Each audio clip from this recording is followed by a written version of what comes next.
మా కర్మ కాకపోతే ఆంధ్రప్రదేశ్కి ప్రపంచ స్థాయి రాజధాని ఎందుకయ్యా స్వామి? అంటే ఢిల్లీ కన్నా పెద్ద రాజధాని అనమాట, అంతేగా? ఏంటో అంత గొప్ప మనం, నాకు అర్థం కాలేదు. తినడానికి తిండి లేదు, మీసాలకు సంపేంగ నూనెని, రైతులకు గిట్టుబాటు ధర లేదు, సంక్షేమ కార్యక్రమం అమలు చేసే శక్తి లేదు.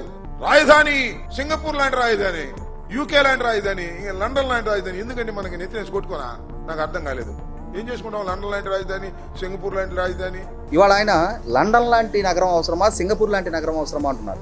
ఆంధ్రప్రదేశ్ రాష్ట్రం విభజన జరిగిన తర్వాత కూడా దేశంలో చాలా చిన్న రాష్ట్రాల కన్నా పెద్ద రాష్ట్రం. అలాగే 5 కోట్ల మంది జనాభా కలిగి ఉన్నారు. ఇవాళ ఇంగ్లాండ్ విస్తీర్ణ పరంగా చూసుకున్నా, ఇంగ్లాండ్ జనాభా పరంగా చూసుకున్నా, లేదు సింగపూర్ విస్తీర్ణ పరంగా, సింగపూర్ జనాభా పరంగా చూసుకున్నా, ఆంధ్రప్రదేశ్ రాష్ట్రం ఏమి తీసేసిన రాష్ట్రం కాదు. అలాగే ఆంధ్రప్రదేశ్ రాష్ట్రంలో ఆ స్థాయి ఒక నగర నిర్మాణం జరగకూడదని లేదు. మన ఇరుగు పొరుగునున్న 3 రాష్ట్రాల్లో కూడా, ఇప్పుడు ముఖ్యంగా తమిళనాడు రాష్ట్రాన్ని కనుక మనం చూసుకున్నప్పుడు చెన్నై మాత్రమే కాదు, అక్కడ ఇండస్ట్రియల్ పరంగా సేలం, కోయంబత్తూరు లాంటి, మదురై లాంటి అతి పెద్ద నగరాలు కూడా ఆ రాష్ట్రంలో ఉన్నాయి. ఆ విధమైన ఒక సమగ్ర అభివృద్ధి వాళ్ళు చేసుకోగలిగారు కాబట్టి వాళ్ళ తమిళనాడు రాష్ట్రం నుంచి ఉపాధి అవకాశాల కోసం వేరే రాష్ట్రాలకి తరలిస్తున్న జనాభా తక్కువ. అదే ఆంధ్రప్రదేశ్ రాష్ట్రానికి పరంగా చూసుకుంటే ఇవాళ ఏ గ్రామానికి వెళ్ళినా సరే చదువుకున్న యువత సమీప ప్రాంతాల్లో ఉపాధి అవకాశాలు పొందలేని పరిస్థితుల్లో కాన్వర్ట్ సిచ్యువేషన్ లో వివిధ రాష్ట్రాలకి లేదంటే వివిధ దేశాలకి తరలిపోతా ఉన్నారు. ఇవాళ శ్రీకాకుళం నుంచి రాయలసీమ చివరి అక్కడి నుంచి ఇక్కడ వరకు చూసుకున్నప్పుడు ఇప్పుడు ప్రతిపాదించబడ్డ అమరావతి ప్రాంతం సెంట్రిక్ గా ఉంటుంది.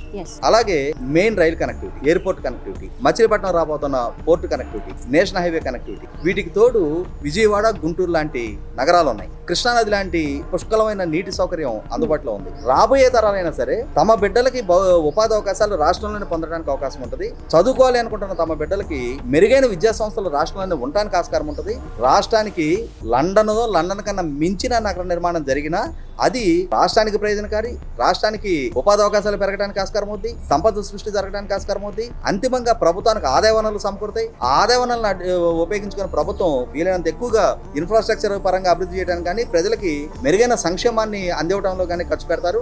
అంబటి రాంబాబు గారు లాంటి వాళ్ళు రాజకీయ కోణంలో దాన్ని తప్పు పట్టొచ్చేమో కానీ, పాలకుడిగా ఒకవేళ బాధ్యతలు కనుక అంబటి రాంబాబు గారికి అప్పచెప్తే ఆయన ఆలోచన కూడా నిజాయితీగా, చిత్తశుద్ధిగా రాష్ట్రం పట్ల, ప్రజల పట్ల, ప్రజల కోణంలో కనుక ఆలోచిస్తే ఆయన కూడా అప్పుడు ఇదే విధంగా ఆలోచిస్తారు. ఎందుకంటే ఇవాళ ఆయనకి 3 కూతుళ్ళు ఉన్నారు. వాళ్ళు కూడా ఉపాధి అవకాశాలు రీత్యా వేరే వేరే ప్రాంతాల్లో, వేరే దేశాల్లో ఉన్నారు.